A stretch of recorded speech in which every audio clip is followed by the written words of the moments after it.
Some time ago, we went to Portland's Rose Garden. It's Peninsula Park, and we used to live about 2 miles from there when we lived in Portland. Of course, we now live in San Antonio, Texas area. And so we used to go to the Rose Garden because I love the Rose Garden. Plus, they had a park that our children played in. So it was a combination of me liking roses and giving the children a place to play. And I loved the view. Just the smell of roses. I've always been intrigued by roses, even as a little boy. I remember smelling roses at the age of about 5 or 6. It's my earliest recollection of thinking something and remembering something is roses. I still like roses, but we live in Texas. It's a terrible place to grow roses. It's so hot, and they don't thrive here like they do in a climate like Oregon. But when I was at the park, I sat at a fountain, and you can see that the fountain, what I did is I zoomed up on the water squirting up.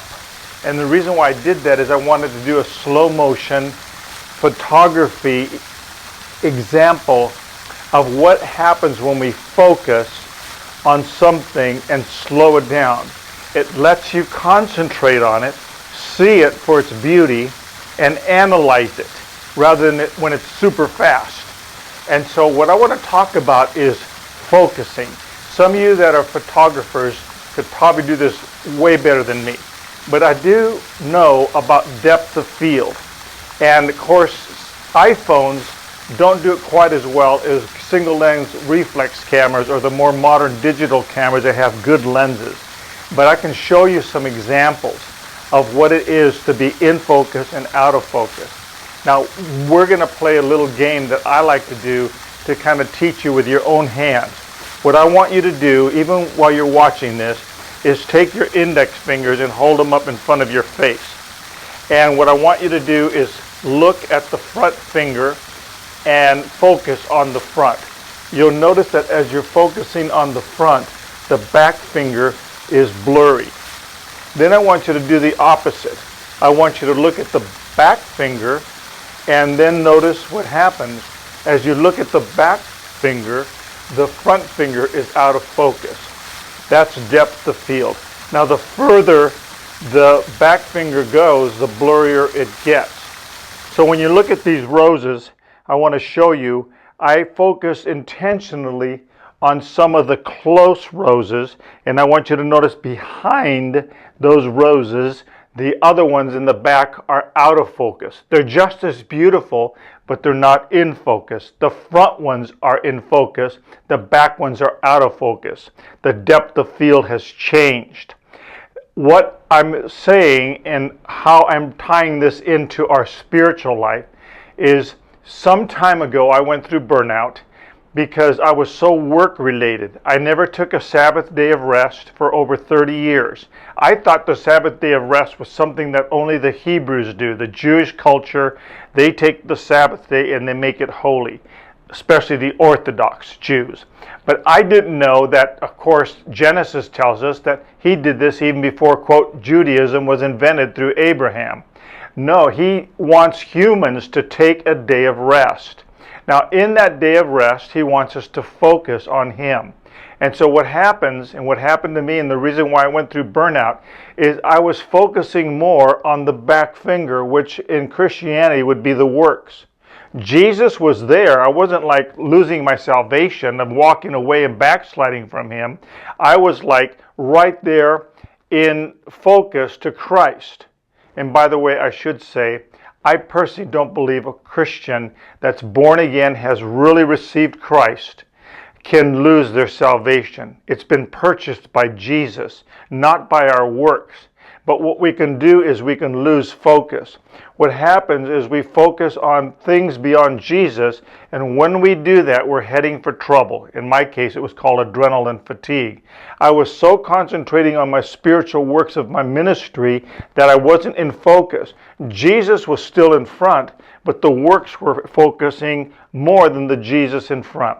So the way you know if you're on track is, are you feeling a leanness of soul?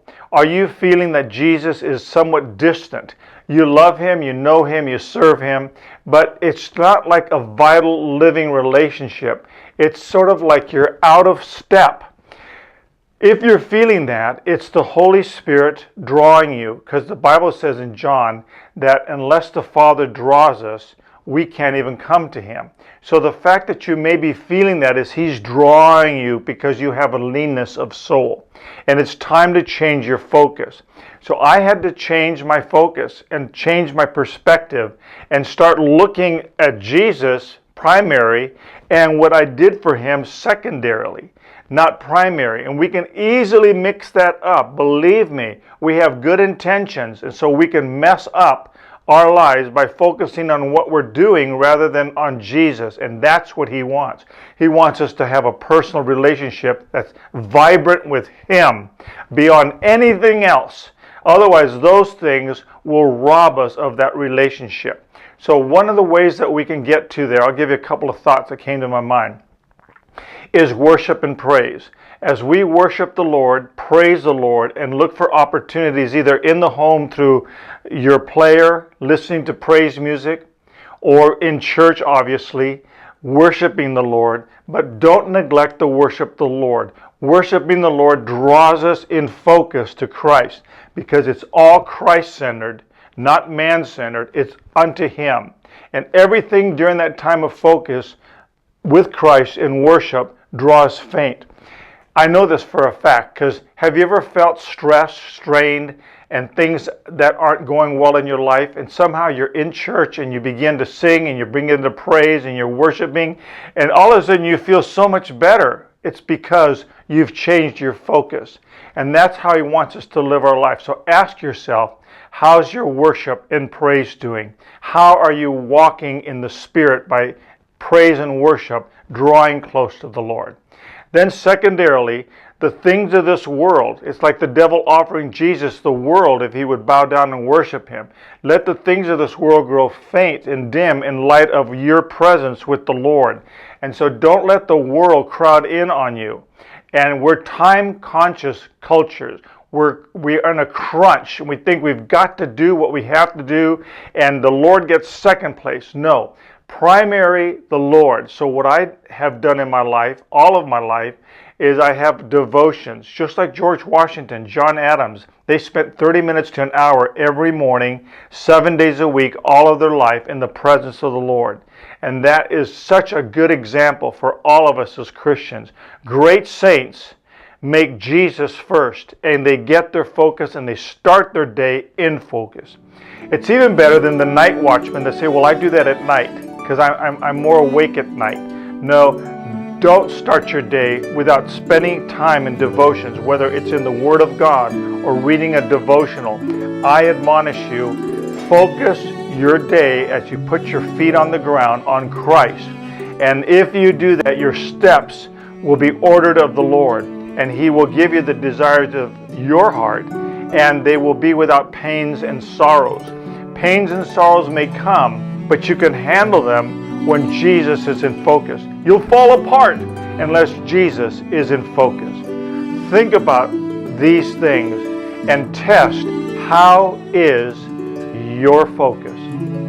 I leave you with this word to pause and ponder.